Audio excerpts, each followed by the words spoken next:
but he does not want to be showed up by Luka. Please believe that. And so he's going to come out, and especially when you're on the big stage, national TV in the regular season, he's going to look, let me put this kid in this place. He may got some game, but I'm still king around these parts around here. So, he has his way to go, but he hasn't got there yet. He's just scratching. Luka's just scratching the surface of where he can be, and that's the scary part. Yeah, absolutely. And look, that first game, to your point about not wanting him to be shown up, LeBron hit that big shot to help put the dagger in. LeBron understands these moments. But then Luka put in a dagger over LeBron in the next game. The next game, LeBron and Lakers were able to handle them. But this time, LeBron will be without the services of Anthony Davis. AD is officially now out tonight. This is what the Lakers are calling a gluteus maximus contusion. What do we call that, Paul? That is a high butt bone bruise. Butt bone bruise?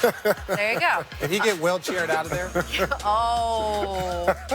He should have. Come on. He would have probably came back in the game. Probably would have came back. Throwing fire right there. He probably would have came back. Yeah, I came into the fire, so it's okay. There you go. Now, AD did travel with the team, so his status for Saturday's game against OKC still up in the air. But it's interesting that he skipped this game because he's been dealing with minor injuries, guys, all season, and almost every time his reaction is be like, I want to play through it. I want to play through it. But Richard, have we turned the corner to the part of the season where the Lakers got to be a little bit more careful with him and just kind of preserve him as they go into this run up to the postseason? I think so. And I think if you look at what the Lakers' goals are, their goals are to win a championship. That would mean he's playing more than he's ever played. Anthony Davis said is going to play more basketball than he's ever played before. So, you have to start protecting him in those dog days of the season. The hardest games in the entire season are game 40 through 60. Those are the hardest games because the last 20, everyone's excited. First 20, everyone's excited. And then all of a sudden, you just get through this rut right here. So, I think they have to be cautious, and I think it's smart to sit him out.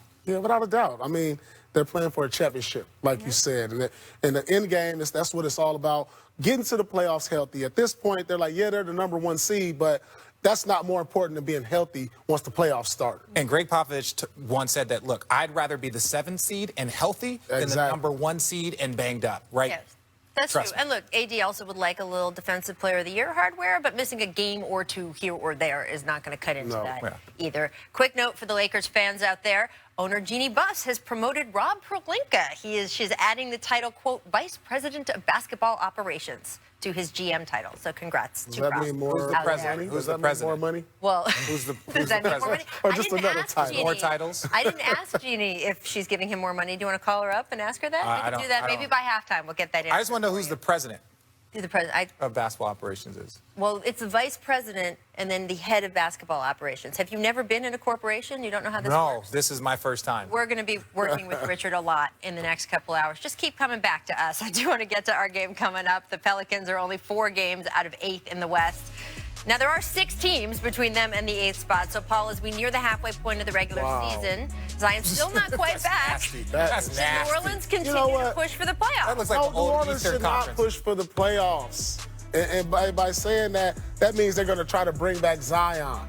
No, they should let these other guys develop. And now if these guys, without Zion, can make it to the playoffs, they can have it. They can have it. You don't want to see Zion come back. I want him to be healthy as possible. He's going to pull next year. We saw this with Blake Griffin.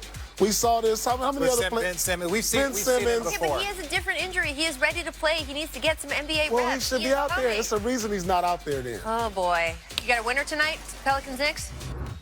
Oh, my goodness. I like the Pelicans in this one. They've been playing better. The winners are the fans for getting to watch this quality basketball. Ball's been playing better. Ingram looks like the most improved player. Next, Mike Breen, Doris Burke, Cassidy Hubbard have the call. We will see you. There you go. Most improved this year. Mark my word. Woo! Should be an all-star. No, not in the West. Could be. It could be. Yes, numbers. Versus LeBron, we've seen it 3 times already this season. 3D, take a look at those numbers. The exact same average in scoring, similar rebounds, LeBron shooting a higher percentage and more assists. But for a 20-year-old to put up those numbers with one of the greatest players of all time, how impressive is that? Very impressed. I no longer look at him as a normal 20-year-old because he played professional basketball earlier than most of us, obviously, over in the States. But that being said, what he's getting used to now, Sam, is guys being more physical with him now. That's why that shooting percentage is down, because he's taking the same amount of shots, but Sometimes Sammy gets that foul call, sometimes he doesn't. But what I love most about it, he doesn't stop attacking, Sam. He's like, oh, you're going to be a little more physical. Okay, I got to get used to it, but I'm going to still come at you every night, every possession. That's why I appreciate everything he's doing for himself and for the Dallas Mavericks. Because I say it again, when you and I were doing our preview shows, we didn't have them in the top, let alone top 8. We didn't have them in the top 10 for the Western Conference. Once again, his impact is really, really, really for Dallas right now.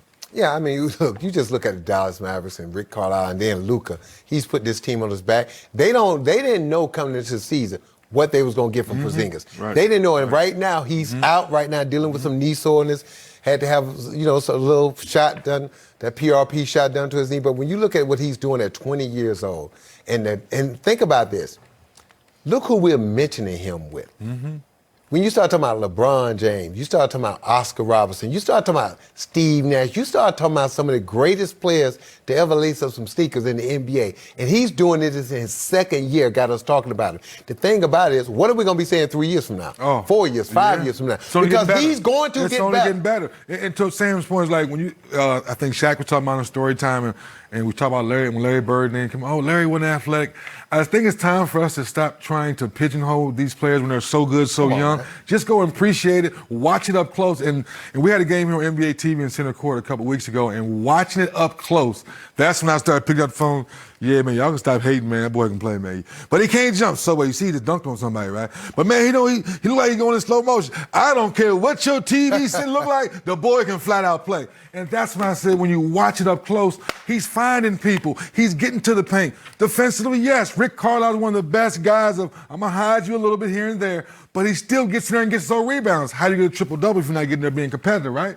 So he's fighting, he's putting in the effort, and I think to Sam's point, each year, he's going to get better and better, and then we're going to start saying he's one of the greats. And then when Jerry West came out and said what he said, I said, well, shoot, the logo is talking like this, I'm going to go ahead and be quiet and listen to the logo. Look, it's not just the numbers. Trae Young is putting up gaudy numbers. They're winning. And then you can't necessarily say that the Dallas Mavericks roster, when you got Porzingis, but Porzingis has still not gotten back to where he was before he was injured. Right. And then Tim Hardaway Jr. struggled so much to start the season. Yeah. They kept asking, who's that third guy? Man, 3D Yeah, we talked about it. 2-3 years ago, Tim Hardaway Jr. was ascended. Right. He is a 18 to 20-point scorer. So when you look at this team and how they play and what he's responsible for and the things he have to do on a night-to-night basis, I mean, it's no wonder why he's in that top 3 or 4 in MVP candidates.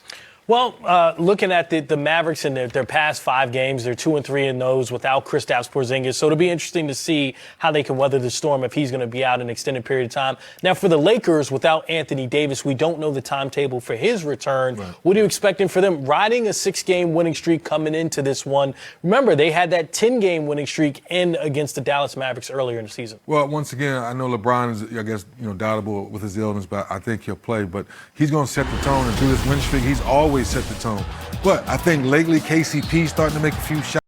Yesterday, CBS Sports radio analyst Brandon Tierney put out some interesting tweets, and Kevin Durant set Twitter on fire in response to them. Here's what it started. Tierney had this to say: the Nets win 7 straight, no one cares. Nets lose 7 straight, no one cares. Speaks volumes. That was Brandon Tierney's opinion. Kevin Durant responded. He just wrote back, what does it say? They continued to exchange tweets. I'm going to read you just pieces of what was a lengthy exchange. BT tweeted, nothing but respect for your game, but the reality is simple. The Mecca had your name all over it, and you passed up the shot. I'm from Brooklyn. It's in my blood. But NYC is all about the Knicks and always will be. At least Carmelo Anthony got in the batter's box and took a swing. KD responded to that, saying, you're going to watch anyway. Doesn't matter. Then he tweeted, the reality is that you wanted me to do what you wanted me to do. I didn't, and now you feel some weird way about it. Get over yourself, bro. I know you got a little platform, but come out of the clouds. It's not real. What then happens, of course, is that a bunch of other people just get involved in this conversation. One fan said the Nets are irrelevant, KD, and for reasons known only to him, Kevin Durant responded, saying being relevant in the eyes of fans doesn't make the ball go in the basket, so it really doesn't matter, but go ahead and claim something.